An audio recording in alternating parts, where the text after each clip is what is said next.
Hello everyone, and I'm back cutting out blocks of silage again. This time I'm in a different yard. I'm down where we have our younger stock kept. It's an outfarm, as I call it. It's a shed that we rent. A very narrow shed, as you can see now as I'm entering it.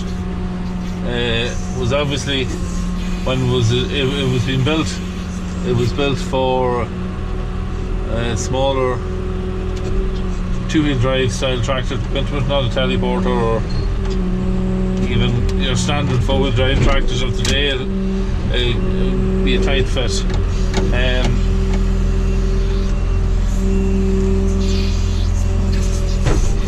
Try not to hit it. Yeah, this is where we keep our younger stock. These are reared calves from last year. We would have bought them in February, March time, and they were reared on milk, contract reared. We didn't rear them ourselves. Yeah, contract reared. We got them back then, and we grazed them all summer, mealed them every day, and then put them in here in the back end.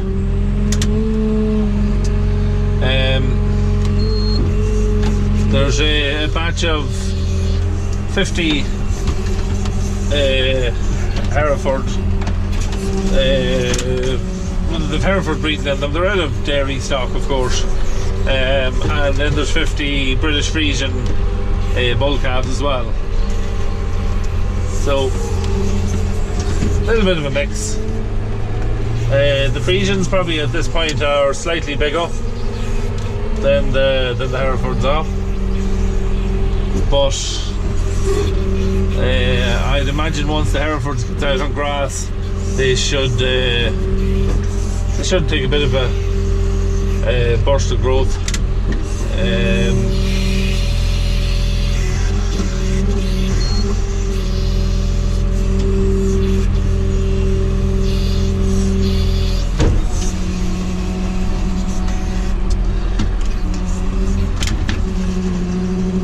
Yeah, so these calves are mealed twice a day. They're mealed morning and evening, and yeah, they get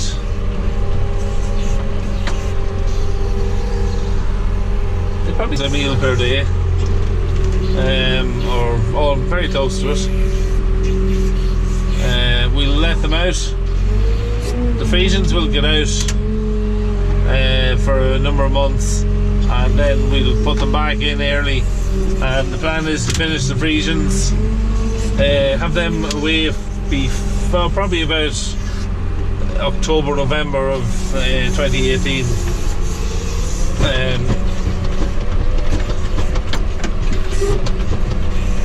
And the Herefords, they'll be only good in then in the back end, and they'll be just being finished now. They'll be just coming finished, hopefully January, February of 2019 would be the aim for them.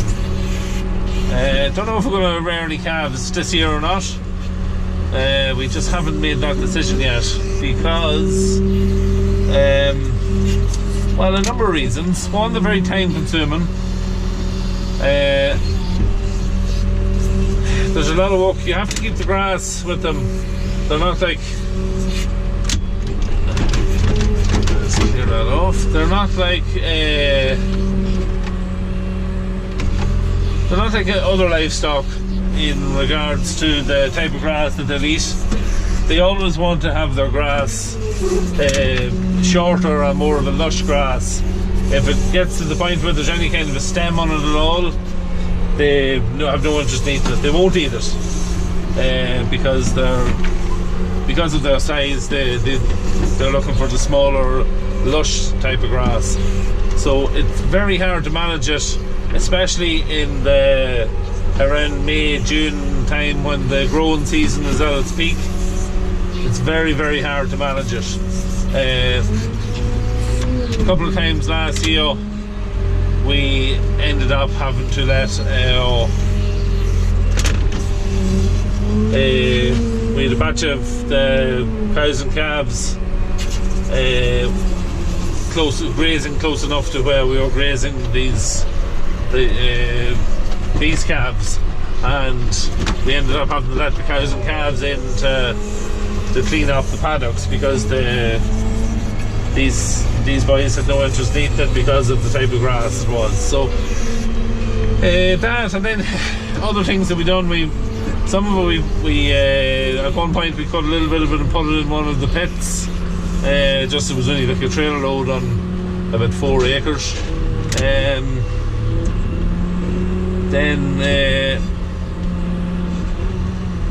yeah, we ended up topping some of it, and you're constantly fertilising it and trying to get it to grow fresh then once you have it cut back. So look, there was just a lot of work with them, so that's one reason why we were not too pushed on having them. The other reason is that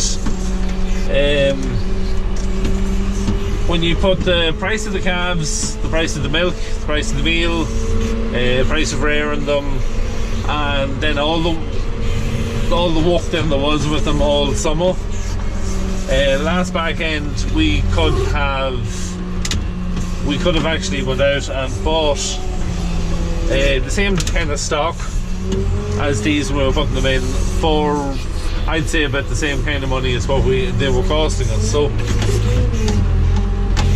that's another reason why. So we'll just have to see. We're not saying no that we won't have any, but at the minute it's looking doubtful. We might try and buy the stock in the back end. Yeah, so we'll just have to see. Yeah, so this is our second year down in this yard. We hadn't been any cattle in it for a few years, quite a few years. So when we took it last year, we had to do a little bit of work on the gates, on the pens, just to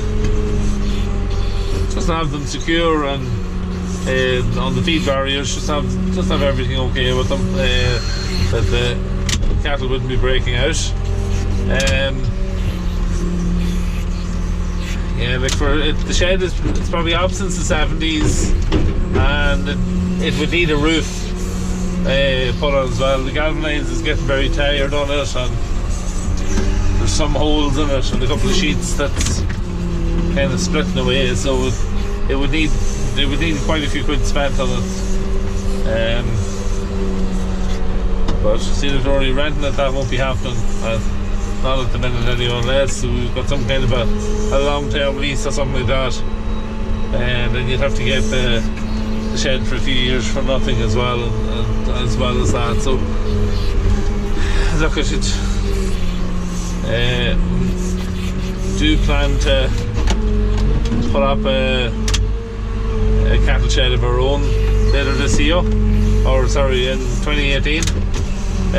Put up another shed so that we can keep all these cattle at home, but it'll be a lot easier looked after. So we'll just have to see.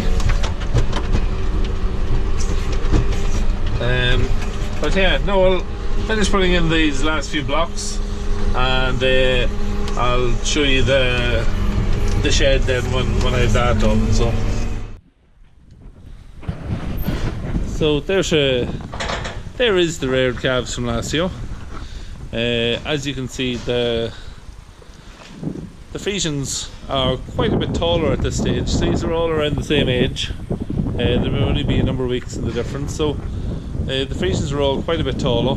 The bars on the pens on both sides at the same height, and yeah, like the Friesians are all well above it, whereas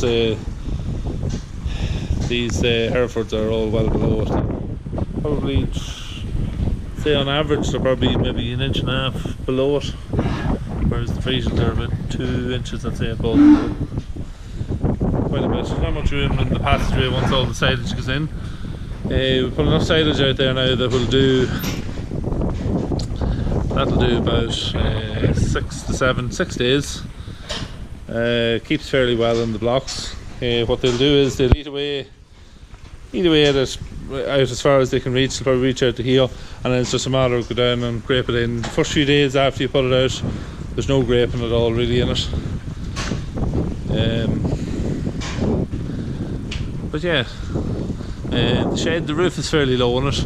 As you can see there, the sheeting is starting to give way a little bit in places, a little bit of rust. Good bit of rust actually, in certain places on it. But look, it's doing our job. I'll show you the feeding passage at the back. The feeding passage at the back, you've good wide walkway. Could have actually done with less of a walkway. If there had to be,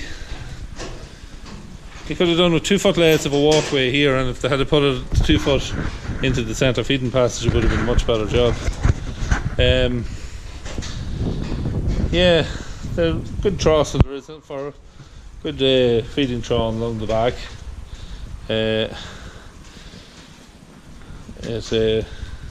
It is a useful shed for what we're using it for. It is very useful. Yeah, so well, shall we leave it at that, and thank you very much for watching, and we'll see you in the next video.